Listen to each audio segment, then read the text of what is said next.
Happy anniversary to you. Welcome to the 300th episode of the Library Marketing Show. I'm Angela Hursh from the blog superlibrarymarketing.com, and everything about this episode is going to be just a little bit different because I am going to reveal 5 secrets about the Library Marketing Show that I have never talked about before. Before I give away all of my trade secrets, I want to take this opportunity to tell you thank you very much for being a viewer. The most joy that I get at a conference or speaking engagement is when you all come up to me and tell me that you watch the show and that it's helpful to you in your work. That makes everything worth it, makes all the work worth it, and I am so appreciative to you. This show started in 2019 when I was still working at the Public Library of Cincinnati and Hamilton County. I used to sneak up into the stacks and record it, and I would have never imagined that we would be here now 300 episodes later. And a couple weeks ago, I asked you all on LinkedIn what you wanted me to do to celebrate the 300th episode, and you said you wanted a behind-the-scenes look at how the Library Marketing Show is made, so that's what we're going to do today. By the way, if you have not yet followed me on LinkedIn, I have to put in a little plug. It's probably the best place professionally to follow me because I share stuff about library marketing and I talk about libraries on there all the time. I actually try to post every single day on LinkedIn. So I'll put a link to my profile down below. Okay, so let's get into it. Here are the 5 big secrets about the Library Marketing Show. Secret number 1 is that I make 0 money off of the Library Marketing Show and superlibrarymarketing.com. 0 money.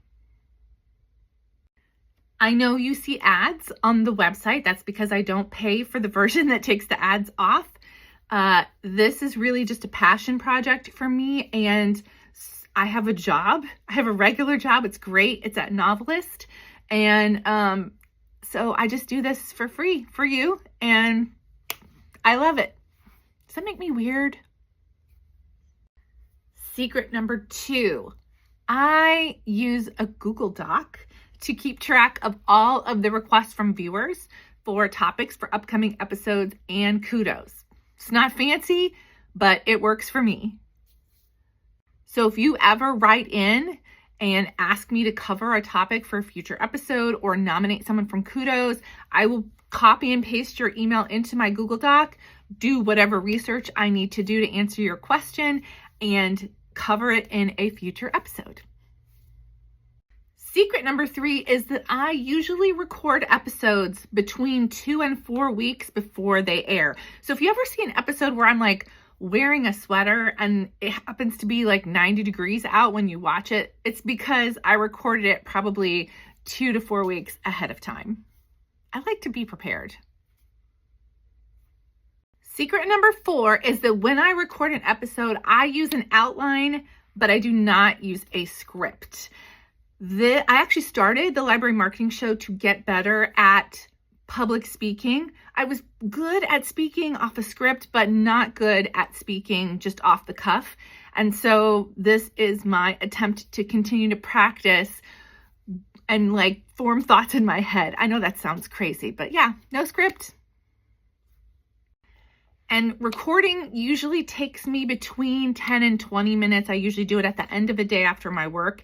And I look for a day where it is cloudy outside because the light in my office is just better when it's cloudy. It's weird.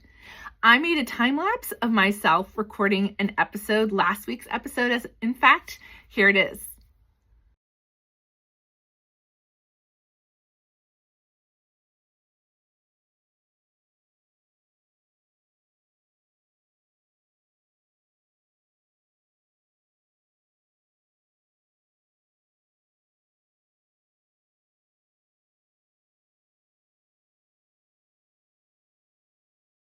And secret number 5 is that I edit every episode on Sunday mornings. It's just a good time for me to set aside to do it, grab a cup of coffee, and it usually takes me between an hour and a half to do all the editing, just depending on how many mistakes I made during the recording. I get it all uploaded to YouTube, to WordPress, which is the platform I use for the emails and the blog, and to LinkedIn. Transcripts, captions, the whole bit is all done on Sunday mornings. And I made a time lapse of that process as well, so watch this.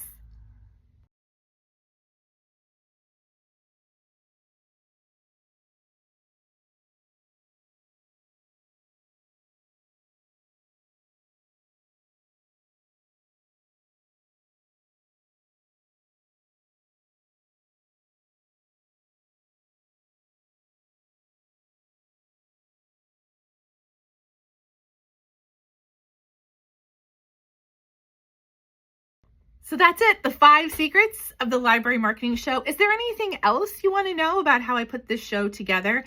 If so, ask me down in the comments. Also, I am always open to feedback about the library marketing show and super library marketing. If you have something you want to share with me, you can do so down in the comments. One final note, I'm going to take a little break next week. I haven't taken a break since December, so there'll be no library marketing show or super library marketing post next week, but I'll be back the following week. I hope to see you there. And that's it for this episode, but my channel is full of other tips and tricks for library marketing. If you want to learn more, head to the next video and I'll see you there.